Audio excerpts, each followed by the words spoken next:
Chers amis, nous continuons donc le cours sur comment être toujours joyeux. Et nous donc continuons ce qui est écrit dans l'écouteur à la Chod ve'al ken achar hatfilat tzrichim lechlol be'or ensof. Donc tout le but de la tfila, c'est de se lier à la lumière de l'infini, de Hachem. C'est ça le but de la tfila, se rapprocher d'Hachem. Comme c'est bien connu que la tfila, c'est toujours un mouvement ascendant. C'est-à-dire que nous nous élevons par la force de notre prière vers Hachem. Si quelqu'un prie sans aucune kavana, pendant toute la prière, il pense à ses affaires, à ce moment-là, sa prière, elle ne va pas dépasser la hauteur de sa personne. Elle va s'élever exactement de sa hauteur. Rien de plus. C'est des mots vides. Il y a toujours quelque chose, il y a toujours un moment donné où l'homme se concentre quand même malgré tout, mais c'est la prière. Plus l'homme va y mettre de la force et de l'intention, plus sa prière va s'élever. Et donc, le but de la prière, c'est un mouvement ascendant qui va du bas vers le haut, on s'élève vers Hachem, et c'est pour ça que, après la prière, la Hamida, qui est le niveau le plus élevé de la prière, après la Hamida, on fait le vidouille. On demande le pardon des fautes, autrement la prière ne pourra pas monter.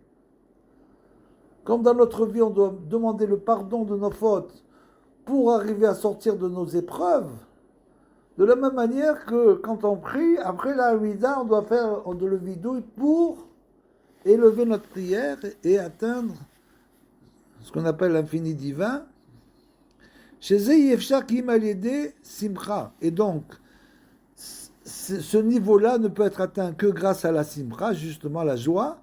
Ou Mechamat She'arshav Begalut, Ashrina She'ubechinat Simcha Begalut. Et le problème, c'est qu'aujourd'hui, en plus du fait que nous avons des fautes, nous sommes malgré tout encore en exil. Entre guillemets, ça c'était du temps de Rabbeinu, il y a 300 ans, c'était l'exil noir. Mais, en Russie bien sûr, il faut savoir qu'aujourd'hui on est sorti de l'exil, mais on n'est pas encore dans la délivrance finale, totale. On a dépassé ce qu'on appelle les talons du Mashiach, on s'élève, mais bien sûr on est encore loin de construire le Beth Amikdash. Donc tout le travail, c'est de faire un travail individuel et collectif, comme on l'a expliqué dans le cours précédent, pour arriver à sortir de cet exil. Et du fait que malgré tout au niveau collectif, nous dit Rabbeinu, parce que Rabbeinu parle essentiellement, sa Torah c'est une Torah collective, et pas individuelle, puisque tout l'individuel de Rabbeinu, tout le tikkun, la réparation individuelle, c'est toujours un tikkun aklali, c'est toujours une réparation globale, générale, du peuple d'Israël. Le tikkun aklali d'Afka. Et donc, comme au niveau collectif, on est encore dans la galoute, puisqu'on n'a pas construit collectivement le Beth Amikdash, tout ça, ce ne sont des choses que collectives, des choses qui sont des choses du peuple. On ne construit pas le Beth Amikdash pour nous-mêmes, pour dire, ça y est, on a réussi, on a gagné, le Mashiach est venu, on a construit le Beth Amikdash. C'est pas du tout ça. Comme les gens qui disent, notre Tzibour, à Tzibour chez Lanou. C'est quoi notre Tzibour chez Lanou? C'est une grande fira de dire à Tzibour chez Lanou. C'est-à-dire que vraiment, c'est une grande faute. Le Tzibour chez Lanou, c'est le peuple d'Israël. Donc, quand il y aura l'ardoute, comme on l'a dit précédemment, ardout Hachem, l'unité de Hachem se dévoilera dans le peuple d'Israël. Comment elle se dévoile?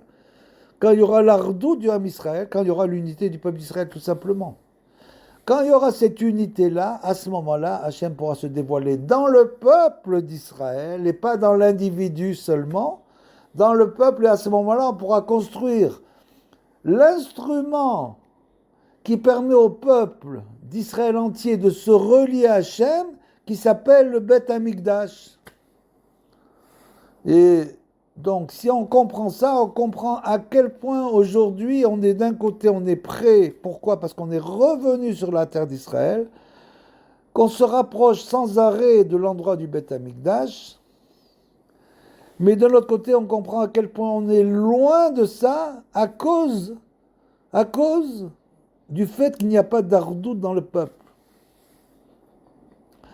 qu'il n'y a pas d'unité dans le peuple suffisamment pour qu'on dévoile Hachem en tant que peuple. Comme c'est écrit, et pourtant les choses sont tellement claires, écrites partout, pourquoi à ce moment-là, justement, ça provient, tout ça, ces problèmes proviennent essentiellement des datim, des religieux, tout simplement pour deux raisons. Comme l'écrit Rabbeinu, parce que le Yetzer Hara, il s'habille essentiellement dans les mitzvot, plus la barbe est longue, plus tu peux être sûr que le Yetzer Hara là-bas, il fait un grand travail. C'est comme ça. Ça, c'est le premier point. Le deuxième point, comme l'explique, il faut bien le voir ça. Ça, qui c'est ce qu'il explique? C'est un grand sadique qui vivait au temps de la Shoah, qui était je crois qu'il était en Roumanie, en pays de l'Est, et qui était dans une cachette, qui a écrit un livre qui s'appelle M. Abanim Smecha, c'est-à-dire que la mère et les fils sont joyeux. Qu'est-ce qu'il écrit dans ce livre? Il s'est demandé comment se fait-il que pendant la Shoah,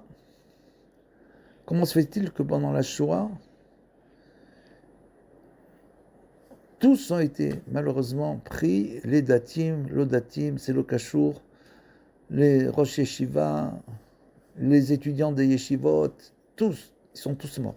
Parce que lui, c'était bien sûr un rosh yeshiva, il était rosh yeshiva. Il s'est dit, comment est-ce possible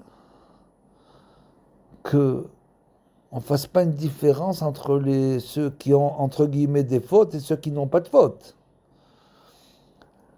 Et dans cette retraite, cette cachette, il a réfléchi, et sans aucun livre, il a écrit un livre de 300 pages sur la réponse à ça. Et la réponse à ça, c'est tout simplement, comme il dit, c'est que lui, étant Rosh Yeshiva, il a entendu dans tous les endroits où il étudiait, que tout le monde disait que bien sûr, ces pionniers sionistes non religieux qui sont revenus en Eretz Israël, ça n'a strictement rien à voir avec la Géoula, strictement rien, et que c'est pas comme ça que viendra la Géoula. Et il dit, depuis sa jeunesse, il entendait ça, il a accepté de manière simple, sans se poser de questions. Et lui-même a compris que c'était pour ça, entre guillemets, parce qu'on ne peut pas donner une raison à la Shoah, c'est impossible. Mais une des raisons, c'est parce que les gens ne sont pas revenus en Israël. Qu'ils ont dit que ces pionniers, ces sionistes non religieux, ne valaient rien. Et lui, dans son livre, il écrit, donc, après qu'il ait compris cela, il écrit que quelqu'un qui vient en Eretz Israël, sans aucune intention de se rapprocher d'Hachem, il s'enfuit de la Shoah. Il vient en Israël, il n'est pas religieux. Et il construit le pays, comme ça il dit. Il a plus de force que les grands sadikim qui étaient dans la galoute et qui se levaient pendant la nuit pour faire les tikkunim, les réparations. Vous voyez un peu. Et donc ça, c'est une des raisons pour lesquelles les gens, parce qu'ils acceptent ce qu'ils entendent. Ils ne font pas les birourim. Ils disent oui, alors voilà, c'est le tzibour chez la nous, on veut le Beth Amikdash, on veut ci, on veut là, on veut comme ci, et nous, on est les sadikim, et eux, c'est le Rechaim. Et la Midian d'Israël, etc., etc. C'est là qu'il faut faire les birourim. Il faut faire les vérifications. Mais malgré tout, on est encore dans la galoute, puisqu'il y a toujours, dans tout mensonge, il y a une part de vérité. C'est comme ça que, bien sûr, le mensonge domine. Les gens viennent, racontent quelque chose de vrai. Par exemple, qu'on est en galoute, c'est vrai qu'on est en galoute. Le dire qu'on est en galoute, c'est pas un mensonge. Mais de dire que nous sommes complètement en galoute, c'est un mensonge. On est maintenant bien avancé dans la délivrance finale, puisque justement, comme je l'ai raconté l'histoire de ce grand tzaddik, et lui, bien sûr, après, il a été amené à Auschwitz, malheureusement. On l'a découvert dans sa cachette et les Allemands l'ont amené à Auschwitz. Il est mort là-bas, Chrono Libracha. Et donc, c'est la même chose. Il y a 50 ans, les gens disaient non, non, Eretz Israël, on ne monte pas en Eretz Israël. Non, ça ne va pas tenir. Moi-même, qui suis ici 30 ans, ou plus, j'ai entendu en arrivant, ça ne tiendra pas. Mais maintenant, c'est fini. On ne peut pas dire que ça ne va pas tenir aujourd'hui. Aujourd'hui, les gens sont obligés de dire que grâce à l'armée, justement, grâce à l'économie du pays, et grâce à l'armée, aujourd'hui, ça va tenir. On n'a plus peur de nos ennemis. Grâce à quoi? Grâce à la médiante d'Israël. Chez Zeyefchar Kihim al Simcha. Tout ça, de savoir, de pouvoir faire sortir la Shrina de la galoute, c'est donc grâce à la joie. השכינה שהוא בחינת השמחה בגלות, על כן אי אפשר לזכות לשמחה כדי להשיג אור אינסוף, כנעל כי אם על ידי שיורדים לעמקי הקליפות. Et donc, une fois de plus, Rabbeinu nous donne la solution et il nous dit qu'on ne peut pas arriver à ce niveau de simcha, à sortir la shrina de la galoute, sans descendre au fond des clipots, des impuretés, chacun à son niveau individuellement et au niveau collectif par rapport au tikkun, à la réparation collective que nous faisons avec les ennemis, avec les guerres, on ne peut pas arriver à ça sans élever toutes ces étincelles qui étaient enfouies au fond des impuretés. Au niveau collectif, c'est tout simplement l'imkrok zecher Amalek. On doit effacer le souvenir d'Amalek. Tout ce qui nous arrive, c'est pour effacer au niveau collectivement le souvenir d'Amalek. Comment on efface le souvenir d'Amalek? En éliminant les Amalécites, tout simplement. Aussi simple que ça. Comment on les élimine? En faisant des guerres. Jusqu'au moment où ils ne pourront plus rester ici. Ou bien les choses vont changer. On ne sait pas comment ça va se passer. Pour vous donner un exemple, est-ce que vous vous souvenez des Turcs? Les Turcs, vous en souvenez? Pour quelqu'un qui vit en Israël, par exemple, tu lui dis, tu as vu des Turcs? Il dit non, moi j'ai vu aucun Turc. Les Turcs, ils étaient ici pendant 400 ans, comme c'est marqué dans le Zohar. Dans le Zohar, il y a marqué que les Ishmaélim, ils vont dominer la terre d'Israël pendant 400 ans, c'est écrit. Et les Turcs, ils sont restés 400 ans. Et il y a marqué là-bas dans le Zohar, mais la terre d'Israël sera vide. Les Juifs ne seront pas encore revenus. Pourquoi? Parce que de la même manière qu'ils ont le srout, grâce à la Brit Mila qu'ils font, mais qui n'est pas une Brit Mila totale, qui est donc vide, puisqu'elle n'a pas de Kedusha en elle, alors à ce moment-là, ils auront le droit, grâce à ça, de venir 400 ans. Mais les Turcs, on ne les voit plus aujourd'hui. Il n'y a plus un seul Turc sur la terre d'Israël, plus un seul. Mais ça sera pareil avec Amalek. On va arriver à un stade où il n'y aura plus aucun Amalek ici. Ils ont disparu. Le souvenir, comment on annule un souvenir? C'est simplement quand tu n'en vois plus un seul, alors tu n'as plus aucun souvenir qu'ils étaient là. Et ça sera la même chose.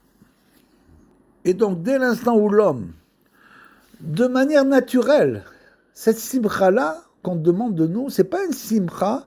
Bien sûr, on peut la forcer, comme le dit Rabbeinu, pour celui qui est vraiment dans la dépression, pour essayer de sortir de sa dépression. Comme quelqu'un qui fait une ronde, il explique, pendant un mariage, et il y en a un qui est assis, on le prend, on le met dans la ronde et il va être Bessimra. On peut, il y a des moyens pour bien sûr essayer d'être Bessimra, mais ce n'est pas le but de la Simra, c'est pas ça la Simra. La Simra, c'est une chose naturelle, que l'homme soit tout le temps Bessimra, c'est-à-dire qu'il est arrivé à un niveau d'annulation de ses fautes et de rapprochement d'Hachem qui font que cette personne est toujours Bessimcha Leshem Shamaim, pour Hachem. C'est ça le vrai niveau. Comme Rabbi Israël Odessa Kadosh, il était tout le temps Bessimcha parce qu'il avait atteint ce niveau de la Simcha. Donc pour lui, il ne pouvait pas être un jour lo Bessimcha, c'était pas possible. C'est impossible qu'il ne soit pas Bessimcha, il était tout le temps Bessimcha. Et c'est ce niveau-là qu'on veut atteindre. Et donc ce niveau-là, on l'atteint quand on fait la kapara des fautes, c'est-à-dire que on fait le vidouille comme on l'a dit, et de là on peut sortir la shrina de la galoute, l'élever grâce au fait qu'on élève les étincelles de Kedusha qui se trouveraient emprisonnées à l'intérieur des impuretés. La halot nitzotse asimcha shem nitzotse akedusha ulela aotam misham beamke aklipot she'al yede asimcha azot. C'est avec cette simcha là. C'est pas la simcha. Il faut être toujours besimcha. Et on te montre quelqu'un en train de danser, etc. Ou de dire toujours merci. C'est cette simcha azot après un travail. Tu as fait un grand travail pour y arriver. Tu as fait un très grand travail. Et cette simcha azot, olim meolam leolam, et on peut la faire monter du monde d'un monde à l'autre. C'est-à-dire que petit à petit, on va s'élever dans la kedusha, donc dans la simcha. Pour Hachem, les Shem Shamaim. Ad shemasigim or en sof, jusqu'à ce qu'on arrive à la lumière, au dévoilement de la lumière divine. C'est donc un travail, l'homme doit faire un travail. Qu'il soit juif ou goy ou n'importe qui, ça n'a aucune différence. L'homme est venu dans ce monde pour faire un travail. Il doit faire un travail et ça c'est le premier point qu'il doit comprendre. Et le deuxième point, c'est aller contre-courant. Il faut savoir que dans le courant, c'est simplement les gens qui veulent se mettre dans la facilité. Dans la facilité, tu te mets dans le courant, tu fais comme tout le monde. Dès que tu es dans le courant, c'est facile, mais tu n'as plus d'individualité. Tu ne peux plus dévoiler ce que tu dois dévoiler par rapport à toi-même. Tout ce que tu dévoiles, c'est par rapport à ton tzibour, par rapport à ci, par rapport à là. Si tu dévoiles quelque chose qui correspond à un courant.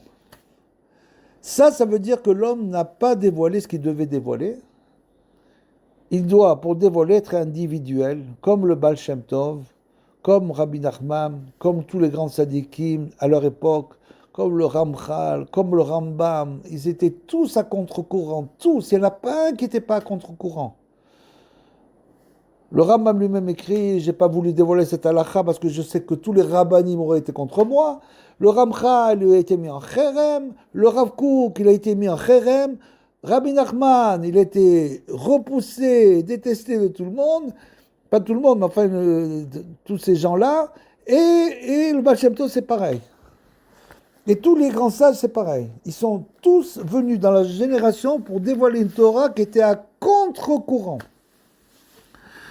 Vous imaginez que le Ramchal, par exemple, ils ont brûlé la majorité de ses livres. Il a écrit le Zohar HaKadosh, un livre incroyable. Il y avait peut-être 24 parties, 24 livres, il ne nous en reste plus qu'un. Des 70 arrangements, c'est tout ce qui nous reste du Zohar HaKadosh du Ramchal. Ils ont tout brûlé. 3000 pages il a fait 3000 pages de Pérouge sur le Shir HaShirim, brûlé. C'est pour ça qu'il a écrit Mesilat Yesharim. Ils lui ont permis d'écrire que quelque chose qui n'est pas en rapport avec la Kabbalah. Donc il a dit, je vais écrire un livre sur les Midot, Mesilat Yesharim, mais c'est un très très grand livre. Donc ça veut dire qu'il faut être à contre-courant pour arriver à la Simcha. Comme par exemple Rabbi Israël au dessert, qui a reçu le Pétek, une chose incroyable. Il a attendu 60 ans pour dévoiler le Pétek, vous imaginez? Incroyable. Pourquoi? Parce qu'il savait que s'il dévoilait le Pétek, on l'aurait brûlé, lui et son Pétek en même temps. Donc une fois que la chose était plus reçu des gens, bien que, bien sûr, c'est toujours la même histoire. Il n'était pas tout à fait d'accord avec ce qui se passait, mais disons qu'il a pu dévoiler le pétec pour Rabbeinu, pour dévoiler la lumière Rabbeinu dans ce monde. ולכן צריכים וידוי דברים, אז כי על ידי הווידוי שמתוודים על החטאים, על ידי זה מתכפרין החטאים. Et donc, pour être Bessimcha, il faut obligatoirement passer par le vidouille. Parce que si on fait le vidouille, c'est-à-dire qu'on demande le pardon de nos fautes, grâce à ça, on peut faire la kapara, mitkaprin achataim, grâce au vidouille. Quand quelqu'un fait vraiment le vidouille, il arrive vraiment à atteindre le pardon de ses fautes. Comment il fait? C'est tout simplement parce qu'il est vraiment convaincu qu'il doit faire son vidouille. Il est vraiment convaincu qu'il a fait une faute et qu'il ne veut plus la refaire. Même s'il retombe dans la faute, comme l'explique Rabbeinu, le fait qu'il fasse le vidouille, ça veut dire que chaque fois, il va retomber un peu moins.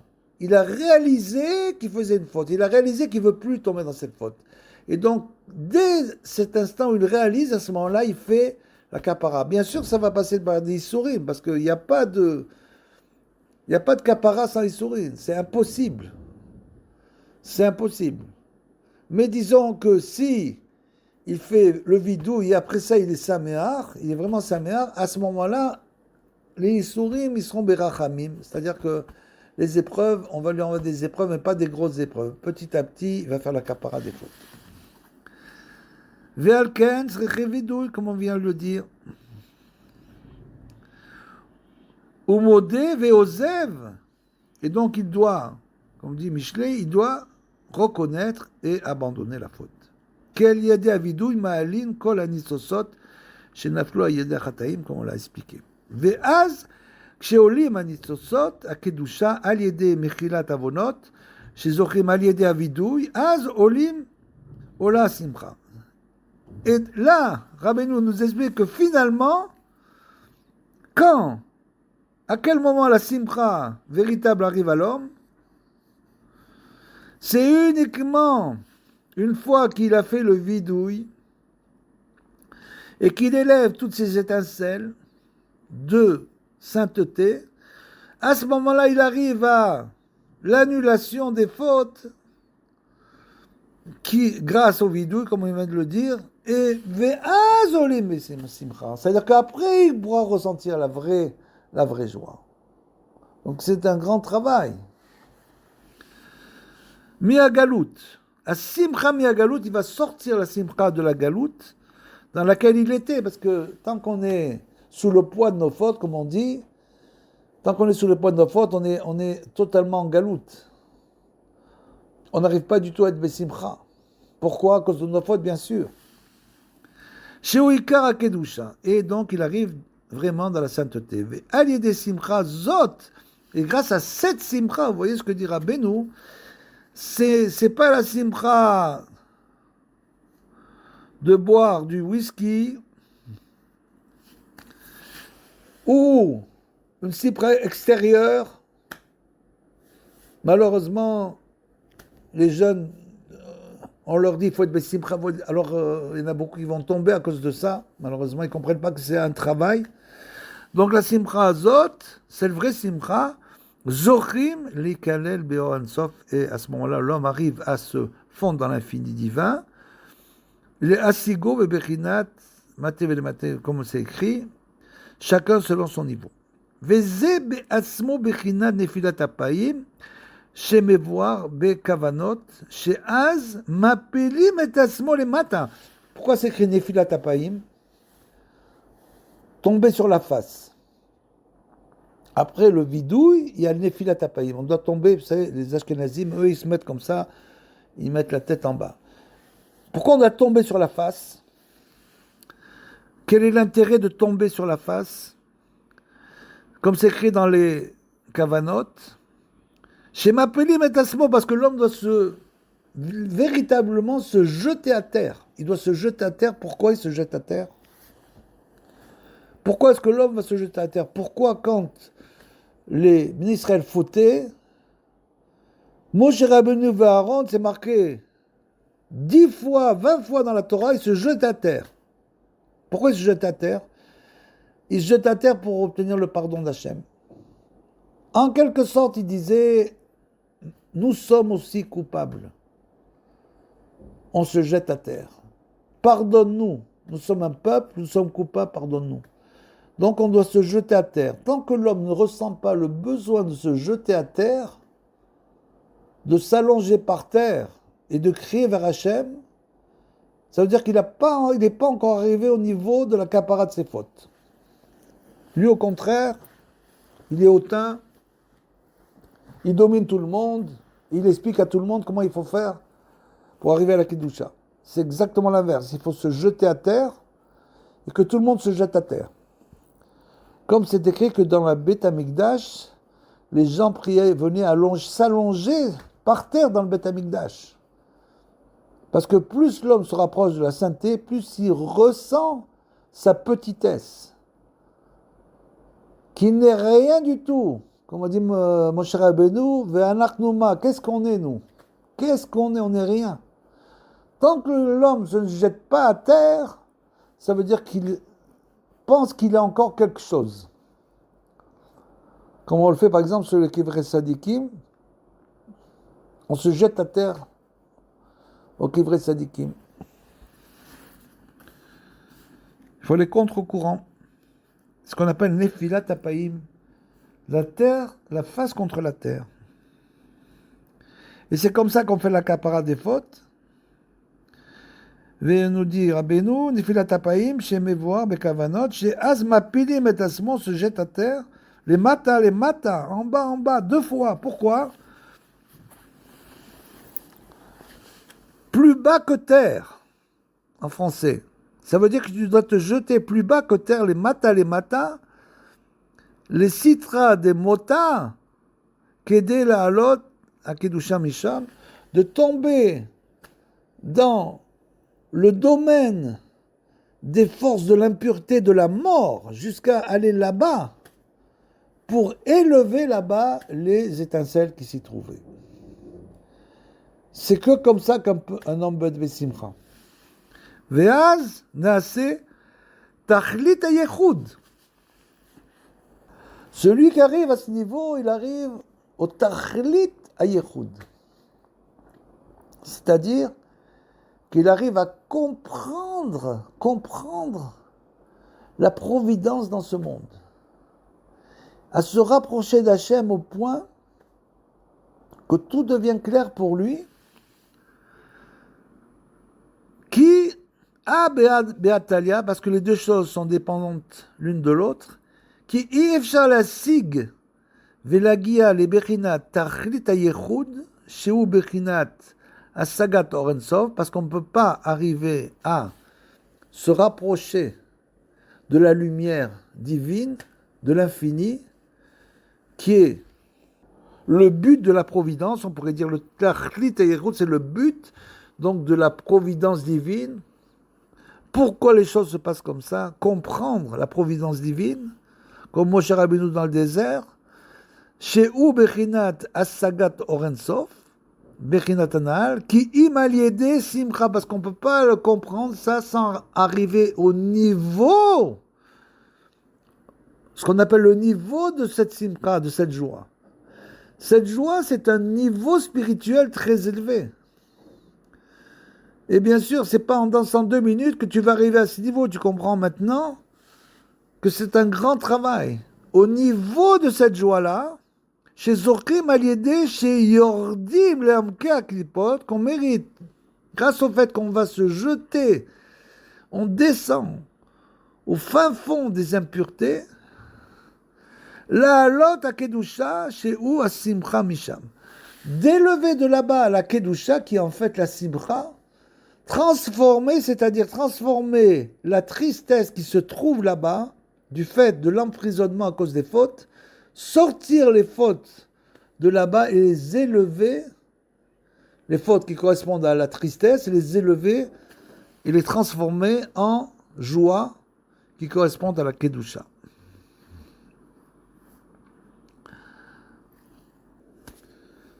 Fin de la deuxième partie.